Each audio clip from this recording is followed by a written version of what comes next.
नमस्कार दोस्तों, मैं BS चाहर आज आप लोगों के साथ डिस्कस करूंगा कि लॉकडाउन 3.0 में मिलने वाली बैंकिंग सर्विसेज कौन सी हैं। साथियों, जैसे कि आप सबको पता है कि पूरे देश को 3 टाइप के बेसिकली जोन में डिवाइड किया है। उसमें रेड जोन, ऑरेंज जोन और ग्रीन जोन। इसके अलावा एक कंटेनमेंट जोन में भी डिवाइड किया है। कंटेनमेंट के एरिया में ऑलमोस्ट सारी चीज़ें सील्ड हैं। बेयर मिनिमम चीज़ें वहाँ सप्लाई हो रही हैं, वहाँ एक्टिविटीज़ बेयर मिनिमम हो रही है, इसलिए हम उनकी बात नहीं करेंगे। वहाँ ऑलमोस्ट सारी चीज़ें बंद हैं। तो बात करते हैं रेड जोन, ग्रीन जोन और ऑरेंज जोन की। साथियों, वैसे तो किस एरिया में क्या सर्विसेज दी जाएगी, उसके लिए बहुत से डिपार्टमेंट हैं जो इंस्ट्रक्शंस इशू करेंगे और कर रहे हैं। तो लास्ट में कौन सी प्रिवेल करेगी, सबसे पहले उसकी बात कर लेते हैं। बैंकिंग को फाइनेंस मिनिस्ट्री की जो DFS है, डिपार्टमेंट ऑफ फाइनेंशियल सर्विसेज, वो इंस्ट्रक्ट करता है। यहाँ ऐसी पेंडेमिक सिचुएशन में डिजास्टर मैनेजमेंट एक्ट क्या कहता है, ये भी बहुत ज़्यादा मैटर करता है।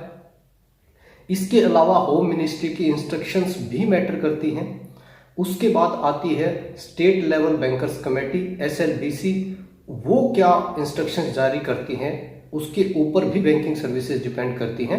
और उन सब के साथ साथ डिस्ट्रिक्ट कलेक्टर क्या इंस्ट्रक्शंस देता है, तो हमें उनका भी ध्यान रखना पड़ेगा। पुलिस के इंस्ट्रक्शंस को कंबाइंड करके ही बैंक डिसाइड करेगा what sort of services they have to provide in banks during lockdown 3.0। लेकिन फिर भी मोटी मोटी क्या प्रोबेबिलिटी है वो मैं डिस्कस कर लेता हूं। उसके बाद हमें एग्जैक्टली अपने एरिया में कैसी कौन सी सर्विसेज मिलेंगी, उसके लिए हमें थोड़ा सा अपने जो मैंने बताया डिफरेंट डिपार्टमेंट्स की जो इंस्ट्रक्शंस रहेंगी, उसके बेस पे हमें एक बार बैंक से पूछना पड़ेगा। अभी तो फिलहाल एट प्रेजेंट स्केलेटल सर्विसेज दी जा रही हैं, यानी बेसिकली जो सर्विसेज हैं उनमें कैश डिपॉजिट करना, कैश विड्रॉ करना, चेक ट्रांसफर के लिए जमा कराना और क्लियरिंग के लिए चेक डिपॉजिट करना, ये सर्विसेज बेसिकली दी जा रही हैं। इसके अलावा कोई बहुत एक्सीजेंसी की सिचुएशन में बैंक FD अकाउंट क्लोज करना या कोई गवर्नमेंट अकाउंट को ओपन करना और कुछ लोन्स के रिन्यूअल अगर इस दौरान आ रहे हैं तो वो अकाउंट लोन के रिन्यू करना, ऐसी सर्विसेज भी बैंक में दी जा रही हैं। तो अब बात करते हैं कि किस जोन में कौन सी सर्विसेज दी जा सकती हैं। साथियों, रेड जोन में तो मान के चलिए कि जो सर्विसेज पहले दी जा रही थी अब तक लॉकडाउन 1 में, लॉकडाउन 2 में, वो सेम सर्विसेज ही कंटिन्यू रहने वाली हैं।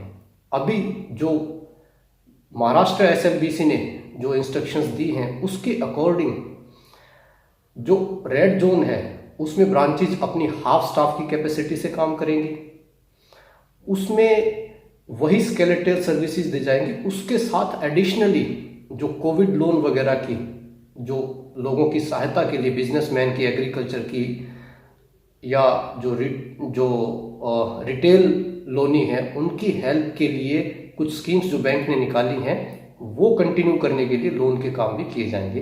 ये बेसिकली सर्विसेज रहेंगी रेड जोन में। साथियों, ऑरेंज जोन में, रेड जोन में बैंक की टाइमिंग जो महाराष्ट्र में डिसाइड हुई है वो 10 से 2 हुई है। इसी तरीके से अदर स्टेट्स में भी अलग अलग टाइमिंग रह सकती हैं, इससे मिलती जुलती ही रहेंगी।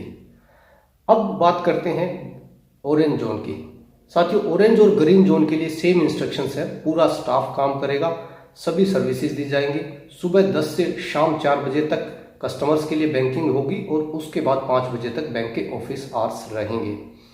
ये थी साथियों लॉकडाउन 3.0 में बेसिकली महाराष्ट्र में दी जाने वाली सर्विसेज जो SLBC ने डिसाइड की हैं। इसी तरीके से SLBC हर स्टेट की डिसाइड करती है, लेकिन फाइनली हमें जो इससे ऊपर के डिपार्टमेंट्स और डिस्ट्रिक्ट एडमिनिस्ट्रेशन है, इसकी इंस्ट्रक्शंस ज़्यादा प्रिवेल करती हैं, वो फाइनल मानी जाती हैं। उसके बेस पे ही बैंकिंग अपनी सर्विसेज प्रोवाइड कर सकता है। दोस्तों, ये था 3.0 लॉकडाउन में मिलने वाली बैंकिंग सर्विसेज के बारे में। अब एक बैंकर होने के नाते आपसे बहुत सिंसियर अपील करना चाहता हूँ।